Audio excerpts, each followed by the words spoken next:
Hey, what's going on, y'all? It's top of morning. You can see I haven't even climbed out of bed yet. So it definitely is gonna be a change of scenery today, but change is always a good thing. Um, like I said, you guys know I usually bring you all the videos while I'm on the road or while I'm in travel or in between me doing other things I have to take care of during the day. But this vent or daily Jew, whichever one you want to go with, is definitely something I spoke on before. It definitely relates a lot to probably the last two videos I posted as of late, and it definitely relates entirely to one I posted a while back. But no need to go into the past. I just felt compelled to speak on it yet again because I just continuously see some of the same things going on within relationships, within friendships, within groups, within family, whatever it may be. But most specifically, I've seen it a lot in relationships. And I'm just going to pose a simple question before I get into my actual spiel. It's not really even a question. It's a bit rhetorical. Anyone can answer it. But I just want to make a point to a lot of people. When two people conjoin, when two people come together, the common goal is to make a conducive bond, make a cohesive bond, make a bond that works for both, that's for the betterment of both, and that both parties can benefit from. At least that's what I think a group or a bond is. Like I said, whether it's relationally, family, friendship, whatever. Plain and simple, 1.5 plus 1 does not make 2. 0.7 plus 0.5 does not make 2. No matter how you put it, until you have a whole and another whole to put together, you cannot make 2. So if you're not a whole within or an outer, you cannot get with another person that's not a whole or that is a whole and make 2. It's really simple math. 1 plus 1 equals 2. Anything less than that does not get you a conducive partnership or conducive bond. And the reason I'm jumping into that, like I said, is something I've been seeing quite often. And even as far back as when I did the Great American Teaching this past November, December, one of my biggest questions that I posed to mostly the young ladies in the classes I went to was how many of these young ladies, and I'll pose the same question to anybody watching, or anybody period, man or woman, how many of us have relationship goals? Most of us do. Most of us know what we're going to deal with and we're not going to deal with. I see women all the time on social media. They're not going to deal with the lies. They're not going to deal with a sorry father. They're not going to do X, Y, and Z. And I posed that same question to you today, and the same people I posed it, as well as I posed it back when I did the Great American Teaching. Issue number one. When I asked the question of how many of the young ladies in those classes, these were all high school classes, had relationship goals, I would say probably 97% of the young ladies in that class and males all raised their hand. They have these morals and principles relationship wise that they're going to live and die by. Certain things they're not going to accept, certain things they're not going to tolerate. And that's awesome. But my next question was, how many of you have life goals? How many of you know at 25 what you're not going to deal with? How many of you understand you have a certain standard set or a certain bar set of what you're not going to deal with, what you're going to deal with, and what you better have on the table at a certain age? And unfortunately, the issue is many of us don't. Even men, we look at a woman, we want a certain type of complexion. And I'm not saying me specifically. I love all races, creeds, and colors. I love them all.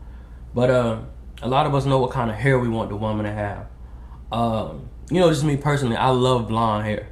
And not saying, again, not on any specific race, but I just love blonde hair, period. But anyway, we all have certain special specifications and certain things that we feel like we want in a partner, or they gotta bring these things to the table. But when do we take the time to make these must-have and to-do lists for ourselves? When do we take the time and say, hey, by the time I'm 19, I better have it together. I better have a career plan. I better have a life plan. I better have my life goals in check.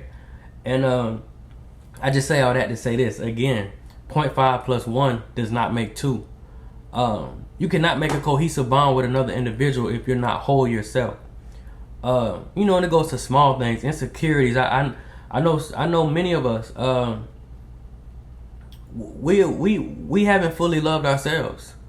We don't understand the importance of the admiration of oneself.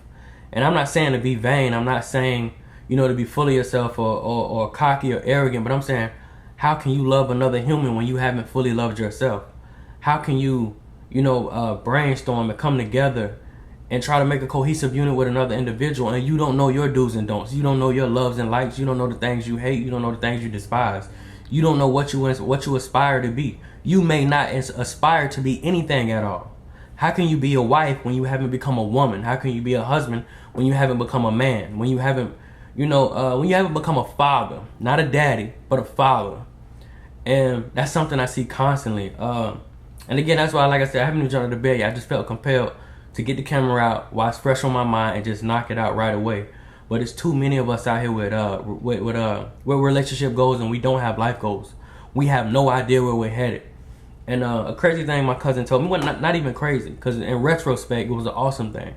But he told me 2 years ago, he was in the same position I was once in, struggling as an entrepreneur, trying to get it off the ground and having issues with his partner. Man or woman, what they have to understand, especially in the entrepreneurial lane, is nothing is promised here. The people in these lanes are the manager, the CEO, the custodian, what's that thing?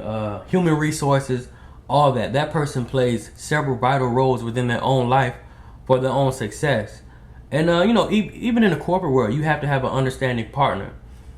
And like I said, I just see so many people hell bent and focused on love, but they don't have life together. And I'm not want to shoot it down, but love doesn't pay the bills. Being the longest standing couple does not make you successful. Being the longest standing couple it does not concrete your children's future. It does not concrete your future. And like I said, back to what my cousin told me, it's a brief saying, but we cannot grab our goals holding hands. A lot of us have to practice sacrifice. We don't know how to put the woman down or put the man down or step away from those things and focus on ourselves and the betterment of ourselves. How can I really give you, my full potential as a man when I don't have myself in order? And honestly, at that point, we're just two struggling artists. And two struggling artists that have become complacent and comfortable with that lifestyle are only going to create more struggling artists.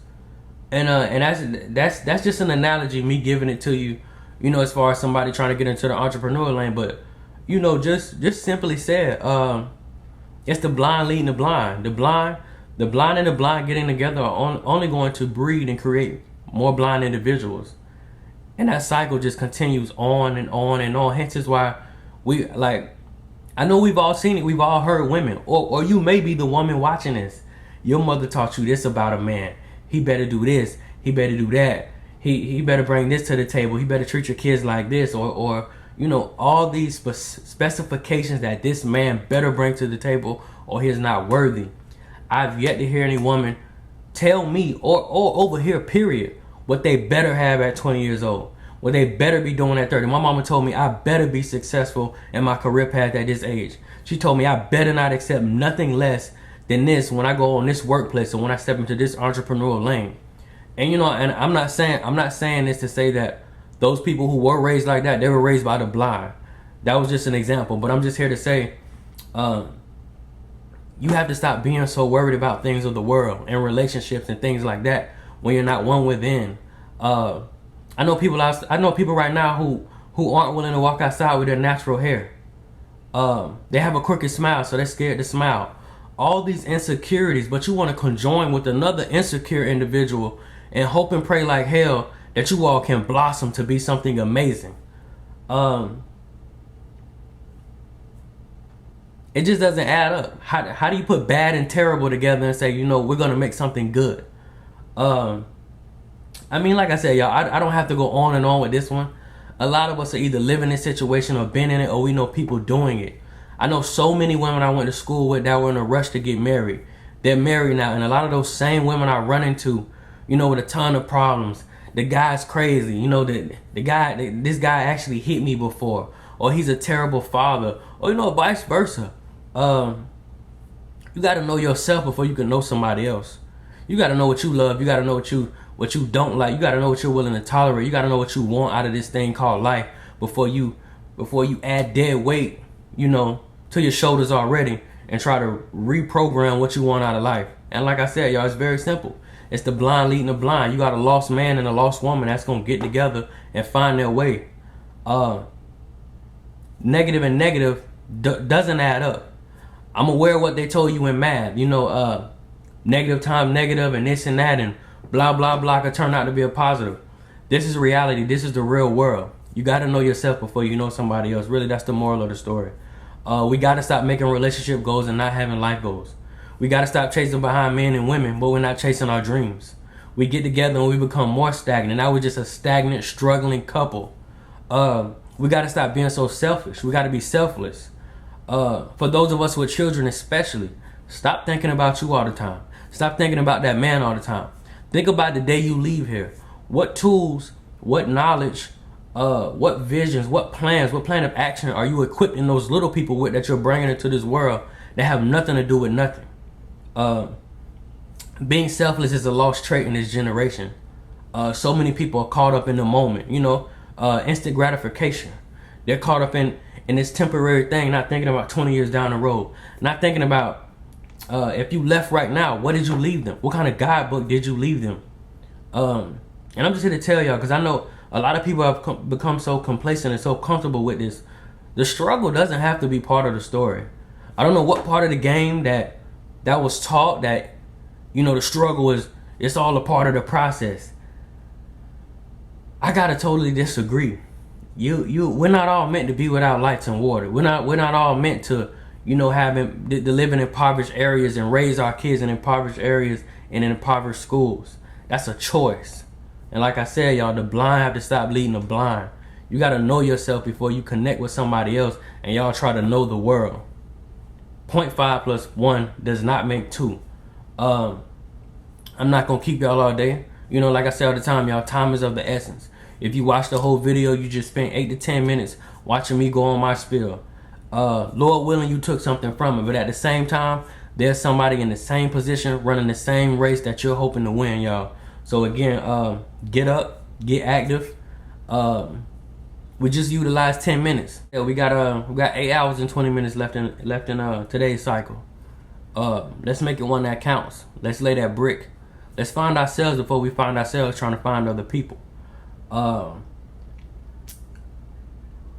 think that pretty much sums it up, y'all. Again, you cannot make a cohesive bond if you're not whole yourself. I'm gonna catch you guys next time on the next Daily Jew. The little one bust in the room, so I gotta get back to my daddy duties. You wanna say hey to the camera? It's right there. You gonna say hey? Since you interrupted, say hey and get out of my room. Hey. All right, bye.